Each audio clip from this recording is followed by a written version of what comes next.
La sobriété, ça coûte vraiment cher. Les changements d'habitude ne suffisent pas pour réduire substantiellement la consommation d'électricité. Hélène Schaff.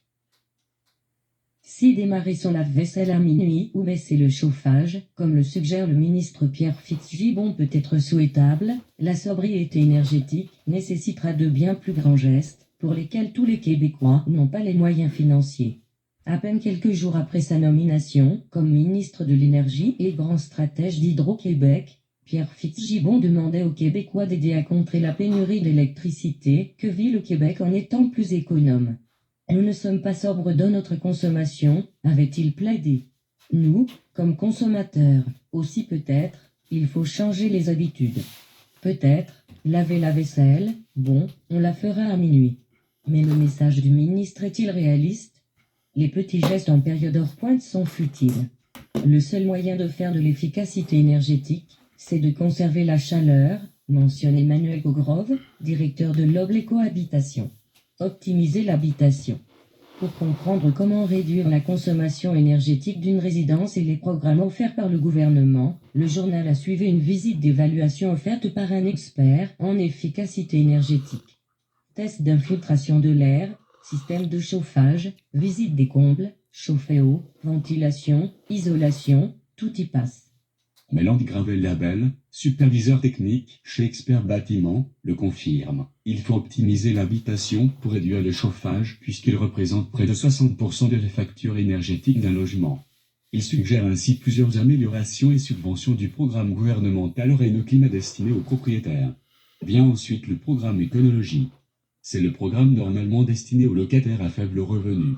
Il n'aurait pas été proposé aux propriétaires de la maison unifamiliale visitée, mais le journal a souhaité en connaître les détails. Conseils aux effets très limités. Cette fois, les solutions sont bien moins fournies. Conseils comportementaux pour réduire sa consommation, dont un sablier pour limiter sa douche à 5 minutes, pose de quel feutrage de plastique aux fenêtres voire de thermostat électronique. Alors, peut-on réduire significativement sa consommation d'énergie en changeant ses comportements ou en dépensant peu d'argent?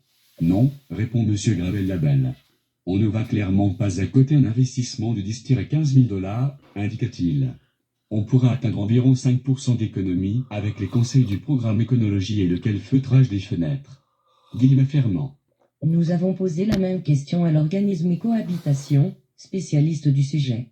Nouvelle réponse négative de la part du directeur, Emmanuel Cogrove. Il y a des habitudes de vie énergivores que certains peuvent changer. Des grands bains chauds, 26 degrés dans la maison l'hiver, 19 en été. Mais pour le reste, il faut travailler sur l'efficacité énergétique de bâtiments et cela nécessite des améliorations structurelles. Des investissements nécessaires. Pour les sommes à débourser, Cohabitation semble plus optimiste que le superviseur d'Expert Bâtiment. Avec moins de 3 000 $, étude menée en 2017. L'organisme estime qu'on pourrait réduire la consommation d'une maison des années 1970 jusqu'à 7000 kWh, soit près de 30% de la consommation d'une maison moyenne. Reste que pour s'assurer de faire des économies d'énergie substantielles, il faut s'attaquer à des investissements bien plus coûteux. Isolation des murs, des fondations, installation d'une thermopompe efficace, remplacement des fenêtres. Ces améliorations peuvent atteindre 28 000 kWh, soit 4 fois plus d'économie d'énergie que les améliorations les plus accessibles. Mais l'investissement est bien plus conséquent, jusqu'à 40 000 $ en 2017, selon l'étude des cohabitations. C'est encore le Far West. Comme l'enjeu n'est pas tant comportemental, mais plutôt structurel, il nécessite du leadership et un bon encadrement d'après les experts rencontrés. Autrement dit, le gouvernement doit intervenir de manière efficace. Or, aujourd'hui, c'est le Far West complet, estime Pierre-Olivier Pinault, professeur au HEC Montréal et titulaire de la chaire de gestion du secteur de l'énergie. Si des normes pour les nouveaux bâtiments existent, trop peu de suivi sera effectué. Sont-elles bien respectées? Sont-elles efficaces? Quant aux bâtiments déjà construits, les moins bien isolés, monsieur Pinault prône plus d'action à leur égard et cite en exemple l'Europe. Dans plusieurs pays, les bâtiments ont l'obligation d'être évalués et de recevoir une cote. On exige également un seuil minimal d'efficacité énergétique. Subvention faite pour les riches. L'autre enjeu majeur qu'il faut revoir selon monsieur Pinault, ce sont les subventions. Elles seraient socialement inéquitables. Ce sont les gens riches qui bénéficient des subventions, remarque le professeur. Les gens qui vivent dans des logements mal isolés avec un propriétaire qui n'apporte aucune amélioration, eux payent la facture énergétique et n'ont aucun accès aux aides gouvernementales. Guillemets fermant. Les subventions pour une thermopompe, très largement utilisées, n'ont par exemple aucune limitation de revenus associés. Des ménages fortunés peuvent accéder facilement à plusieurs centaines de dollars de subventions sans grande difficulté. Pour les propriétaires moins nantis par contre, la subvention peut s'avérer insuffisante, puisqu'il leur restera plusieurs milliers de dollars à payer pour se procurer le système de chauffage.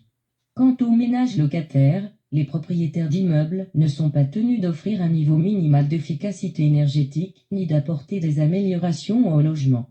En conséquence, leur capacité à réduire leur consommation d'énergie s'avère pour le moins limitée. Le secteur résidentiel compte pour 18% de la consommation d'énergie du Québec, derrière l'industrie, 34%, et les transports, 28%. La consommation énergétique par habitant pour le secteur est 20% supérieure à celle de la Suède, d'après le rapport 2022 sur l'état de l'énergie au Québec. On pourrait atteindre environ 5% d'économie avec les conseils du programme Éconologie et le calfeutrage des fenêtres, Mélanie Gravel-Labelle.